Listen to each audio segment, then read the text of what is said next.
Santa Juana de Arco, también conocida como la doncella de Orleans, es la patrona de Francia, en donde es considerada una heroína nacional. Juana nació en la localidad francesa de Domremy, en el año 1412. Su padre, Jaime de Arco, además de dedicarse a las labores del campo, también ejercía un modesto cargo como funcionario de la aldea. La casita en la que nació Juana aún existe y se puede visitar. Cuando Juana nació, Francia se encontraba invadida por los ingleses, cuyo rey quería apoderarse del trono francés. Esta larga guerra es conocida en la historia como la Guerra de los 100 años. Además, dentro de la monarquía francesa también existían divisiones, pues el duque de Borgoña se había aliado con los invasores ingleses en contra del duque de Orleans, quien defendía la causa del delfín Carlos VII, heredero legítimo del trono francés. La reina madre, llamada Isabel de Baviera, también se alió con los ingleses en contra de su propio hijo, el delfín, y reconoció al rey de Inglaterra el derecho de reinar sobre Francia. Los ingleses controlaban París y Rouen, y los borgoñones, sus aliados, controlaban la ciudad de Reims, en la que por tradición debían ser coronados los reyes de Francia. Por eso el delfín Carlos no se podía coronar. En 1428, cuando Juana tenía 16 años, comenzó el asedio inglés a la ciudad de Orleans, que era una de las más leales al rey de Francia, y que por su ubicación estratégica le serviría a los ingleses para dominar el resto de Francia. La región donde nació Juana también era leal al rey de Francia, a pesar de estar rodeada por tierras borgoñonas. Una antigua profecía decía que Francia se perdería por culpa de una mujer, es decir, Isabel de Baviera, pero que luego sería restaurada por una virgen venida de las fronteras de Lorena. Mientras la guerra seguía su curso, la pequeña Juana crecía en la finca de sus padres. Un día, cuando tenía 13 años, estaba sola en el jardín, recogiendo flores para llevar al altar de la Virgen, cuando de pronto se le aparecieron el arcángel Miguel, Santa Margarita y Santa Catalina de Alejandría, quienes le dijeron que debía expulsar a los ingleses y llevar al delfín hasta Reims para su consagración y coronación. La visión fue tan hermosa que cuando desapareció, Juana estaba bañada en lágrimas. Pasado el tiempo, siguió teniendo visiones y escuchando voces que le decían repetidamente: «Tú debes salvar a Francia y al rey». Cuando Juana cumplió 16 años, le pidió a un pariente suyo que la llevara a una ciudad cercana, donde le solicitó al comandante de la guarnición que le proporcionara una escolta armada para que la llevara ante el delfín de Francia, quien se hallaba refugiado junto con su corte real en la ciudad de Chinon. El comandante se burló de Juana en su cara, pero esto no la disuadió. Poco después regresó y logró ganarse el apoyo de algunos soldados, gracias a su fuerte carácter y a la profunda convicción de sus palabras. Juana estaba segura de que solo ella podía dirigir las tropas para salvar a Francia, y tenía mucha prisa por estar junto al delfín para aconsejarle. Un día, Juana tuvo una visión en la que Dios le advirtió de la derrota de Francia en una batalla que tendría lugar cerca de Orleans, varios días después. Juana se lo comunicó al comandante, pero este no le hizo ningún caso. Sin embargo, cuando después de la batalla se confirmó la derrota que había advertido Juana, el comandante accedió a darle la escolta que pedía para ir a la corte de Chinon. Para poder viajar, debían atravesar territorio borgoñón. Entonces Juana se vistió de hombre y emprendió el viaje junto con los soldados de su escolta. En 1429, después de cumplir 17 años, Juana llegó a Chinon. El delfín de Francia, Carlos VII, tenía 26 años, era de carácter tímido y débil, y se dejaba influenciar fácilmente por sus ministros, especialmente por su gran chambelán. Ya le habían informado que una joven que decía tener visiones de parte de Dios quería entrevistarse con él. Por consejo de sus ministros, el delfín se disfrazó de un simple cortesano, poniendo a otro hombre en su lugar y quedándose él entre la multitud, con el fin de probar si la muchacha realmente había sido enviada por Dios. Al entrar al gran salón, Juana se dejó guiar por las voces de los ángeles, quienes le indicaron cuál era el verdadero delfín. Entonces ella se dirigió directamente hacia él, se hincó de rodillas y le dijo: «Mi querido delfín, ¿por qué Inglaterra reclama lo que nos pertenece? ¿por qué no eres coronado rey de Francia como es tu derecho? El Delfín y toda la corte se quedaron sin habla, y luego Carlos y Juana tuvieron una conversación secreta. Carlos quedó muy impresionado por el carácter fuerte y decidido de Juana. Además, se convenció de que debía seguir sus consejos para derrotar a los ingleses. La suegra de Carlos, Yolanda de Aragón, preparaba en ese momento un ejército de apoyo para que fuera al rescate de la ciudad de Orleans. Juana le pidió entonces al Delfín que la dejara viajar en esa expedición, y él aceptó. Además, el Delfín la nombró capitana, y le proporcionó armadura, espada, estandarte y un magnífico corcel, junto con un séquito de escuderos y servidores. El estandarte de Juana fue elaborado según sus propias instrucciones. Era blanco y tenía bordados los nombres de Jesús y de María, junto con flores de lis, que eran las flores de la realeza francesa. Antes de partir, los consejeros del Delfín le recomendaron que hiciera examinar a la muchacha por una comisión teológica, a fin de estar seguros de que fuera una mujer de sana moral y buenas costumbres. El Delfín accedió y ordenó el examen, pero el resultado declaró que la muchacha tenía una vida irreprochable. Era una buena cristiana, humilde, honesta y sencilla. A pesar de todo, los consejeros le dijeron al Delfín que la única prueba de que Dios estaba con Juana sería que pudiera derrotar a los ingleses en Orleans. Juana les aseguró que les daría esa prueba. Una vez libre de poder partir, Juana se enroló en el ejército y llegó a Orleans. La ciudad estaba al mando del duque Juan de Orleans, quien no le prestó ninguna atención a Juana, a pesar de que iba recomendada por el Delfín. Además, le prohibió que participara en los consejos de guerra y no le informó de ninguna de sus decisiones. El duque consideraba que Juana era una simple campesina loca y que el Delfín se había dejado impresionar por ella. Sin embargo, con la llegada de Juana, la suerte para el ejército francés empezó a cambiar radicalmente, pues hasta ese momento habían sufrido grandes derrotas, pero desde entonces comenzaron a triunfar en todos sus ataques contra los ingleses. El 7 de mayo de 1429, Juana participó en una arremetida contra una fortaleza que los ingleses habían construido alrededor de un convento de los padres agustinos. En la batalla, Juana estuvo a la cabeza de las tropas portando su estandarte. En medio del combate fue herida por una flecha que se le clavó entre el cuello y el hombro, pero resistió el dolor y cuando le extrajeron la flecha volvió a la batalla para dirigir a los hombres y darles ánimo. Al día siguiente, los ingleses huyeron en retirada después de haber durado varios meses asediando la ciudad. Entonces Juana fue aclamada entre gritos de júbilo por los soldados, quienes proclamaron que sin ella no habrían podido ganar. Luego de la victoria, Juana se ganó la amistad de muchas personalidades, incluyendo al arzobispo de Embrun. Pero del otro lado, los ingleses comenzaron a decir que Juana estaba poseída por el diablo, pues no podían aceptar que una muchacha pudiera tener tanta fuerza y resistencia. Tampoco podían tolerar que Dios estuviera del lado de los franceses, aunque en los planes divinos ya se sabía que algunos años más tarde Inglaterra caería en la herejía, y por eso no se podía permitir que se apoderara de Francia. Juana no sabía leer ni escribir, pero dictó una carta en la que le pedía al Delfín que le permitiera partir con el duque de Alençon hacia una nueva campaña militar para seguir replegando a los ingleses.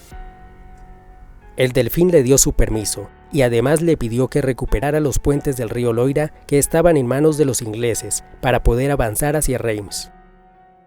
El duque de Alençon creía firmemente en Juana, pues ella le había salvado la vida en una ocasión, al advertirle que un cañón inglés estaba a punto de dispararle. Por eso siguió todos sus consejos a la hora de establecer la táctica militar. Por otra parte, el duque de Orleans, que al principio había despreciado a Juana, finalmente hizo las paces con ella y se convenció de las capacidades de la joven. Las tropas francesas tuvieron éxito en desalojar a los ingleses de los puentes sobre el río Loira. Los ingleses se replegaron hacia el norte al mando de Sir John Falstolf, pero los franceses, siguiendo las instrucciones de Juana, los persiguieron hasta derrotarlos y diezmarlos. Solo Sir John y algunos de sus hombres pudieron escapar del fulminante ataque francés. Las victoriosas tropas francesas emprendieron la marcha hacia Reims, la ciudad que Dios había consagrado para coronar a los reyes de Francia. A medida que avanzaban, las ciudades que estaban en manos de los borgoñones se rindieron incondicionalmente. El 16 de julio de 1429 se abrieron las puertas de Reims y Juana entró escoltando al delfín. A la mañana siguiente, Carlos VII fue coronado como rey de Francia en la Catedral de Reims, en medio del júbilo de su pueblo. Juana y el duque de Alençon aconsejaron partir hacia París de inmediato, pero el gran chambelán quería que el rey pactara una tregua con el duque de Borgoña. Esta vez, el rey no siguió el consejo de Juana, sino el de su gran chambelán, quien odiaba secretamente a Juana. Pero el duque de Borgoña violó el acuerdo poco después de firmado, con el fin de ganar tiempo mientras luchaba con el rey para enviar tropas a París y de este modo reforzar la ciudad a fin de impedir que el rey tomara posesión de su capital. Los ingleses ayudaron a los borgoñones a tomar el control de París. Ante estos hechos, Carlos VII, arrepentido por no haber seguido los consejos de Juana, decidió por fin partir hacia París, y el 8 de septiembre atacaron los muros de la ciudad, que estaba en manos de ingleses y borgoñones. Juana resultó herida en un muslo por un disparo de ballesta, y a la mañana siguiente el rey dio la orden de retirada. Juana siguió participando en algunas batallas durante el mes de octubre, y en diciembre recibió junto con su familia los títulos de nobleza por orden del rey, en recompensa por los servicios prestados al reino y a pesar de la oposición del gran chambelán. Poco después, se pactó con los ingleses una tregua temporal que duraría unos pocos meses. En mayo de 1430, Juana viajó a una ciudad cerca de París para ayudar a defenderla de un nuevo asedio enemigo. El 23 de mayo, mientras intentaba con sus hombres efectuar un ataque sorpresa, fue emboscada repentinamente y capturada por las tropas borgoñonas. De inmediato fue encarcelada en un castillo borgoñón, y luego de varios intentos de fuga, fue enviada a una fortaleza aún más segura. Los ingleses pactaron con los borgoñones la entrega de Juana a cambio de un pago de 10.000 libras, es decir que compraron a Juana para poder juzgarla según sus propias normas. El obispo Couchon de Beauvoir, aliado de los ingleses y enemigo furibundo del rey de Francia, se hizo cargo de las negociaciones como representante del bando inglés. Una vez en su poder, los ingleses se llevaron a Juana a la ciudad de Rouen, que era su centro de operaciones en Francia. Allí la encerraron en una torre impenetrable e iniciaron un juicio en su contra por los delitos de herejía y travestismo. El tribunal estuvo presidido íntegramente por obispos y clérigos pro-ingleses, quienes se propusieron aprovechar la captura de Juana para causar la mayor humillación a Francia. El 9 de enero de 1431 comenzó el juicio. Lo primero que se hizo fue negarle a Juana el derecho a tener un asesor legal.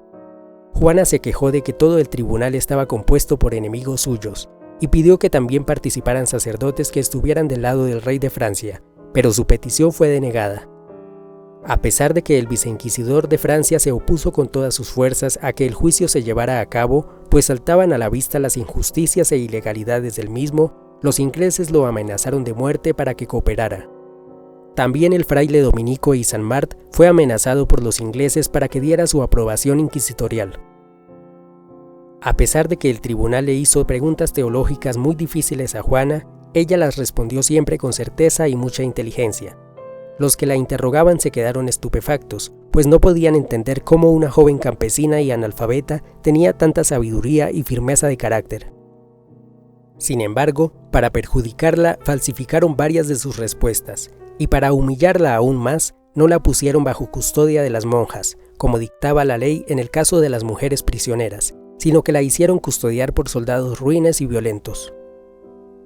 Juana dictó varias cartas solicitando ayuda al Concilio de Basilea y al Papa, pero el obispo Couchon ordenó que las cartas fueran retenidas para que no llegaran a su destino. Además, el obispo se aprovechó de que Juana no sabía leer y de que solo sabía escribir su firma, para hacerla firmar bajo terribles amenazas contra su familia varios documentos que ella no podía entender.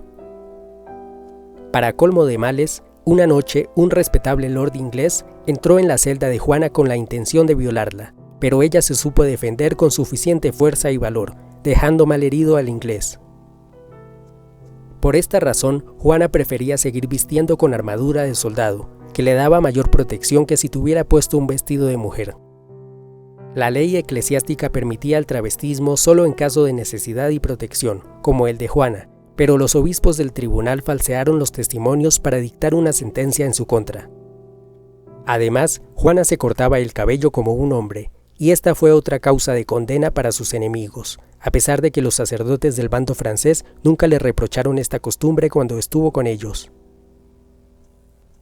Pese a todo, el tribunal se apresuró a dictar la pena de muerte contra Juana, quien fue sentenciada a morir quemada en la hoguera el 30 de mayo de 1431, cuando tenía apenas 19 años de edad. Juana fue atada a una viga alrededor de la cual amontonaron la leña. En esos momentos, ella pidió que le acercaran un crucifijo para poder besarlo. Después, un soldado inglés que se había compadecido de ella fabricó rápidamente una pequeña cruz de madera y se la dio a la muchacha, quien la apretó contra su pecho y encomendó su alma a San Miguel Arcángel y a Jesús. Inmediatamente fue encendida la hoguera. El cadáver fue quemado varias veces para evitar que alguno de sus huesos fuera recogido como reliquia por sus partidarios, y finalmente los restos y las cenizas fueron arrojados al río Sena. El verdugo encargado de encender el fuego dijo después que tenía miedo de ser maldecido por haber quemado a una mujer santa. Poco después terminó la guerra. Los ingleses fueron expulsados y el rey Carlos obtuvo la victoria poniendo en práctica las tácticas militares empleadas por Juana. Desde entonces se veneró a Juana como mártir y heroína de Francia, y se hicieron peregrinaciones a Orleans para honrar su memoria. El inquisidor general de Francia y la madre de Juana enviaron a Roma una carta solicitando al Papa español Calixto III que se reabriera el proceso judicial contra Juana, para que pudiera ser revisado y rectificado. El Papa autorizó la reapertura del proceso, llamando a teólogos de toda Europa para que hicieran un examen minucioso del mismo. Los teólogos llamaron a 120 testigos que conocieron a Juana personalmente, y al final presentaron un informe al Papa en el que concluían que Juana de Arco había sido una mártir sentenciada injustamente, y declararon que el obispo Cuchón de Beauvois, que ya había muerto para entonces, era un hereje. Por lo tanto, el Tribunal de Apelaciones de Roma declaró a Juana de Arco inocente de todos los cargos el 7 de julio de 1456. Oración. Oh gloriosa Santa Juana, Virgen y mártir, niña guerrera cuyo nombre ya resuena en el cielo. Tú que sufriste las mentiras y las humillaciones de los enemigos de Cristo, ayúdame en mis propias batallas. Dios te dio un corazón de fuego y un alma de guerrera, y coronó tu frente de lirio y de laurel. Y aunque abandonada y hecha prisionera, y aún enfrentada a la muerte y a las llamas, te mantuviste firme en la fe. Por el poder del Dios de las victorias y por la intercesión de San Miguel Arcángel, ruega por nosotros, Santa Juana de Arco. Amén.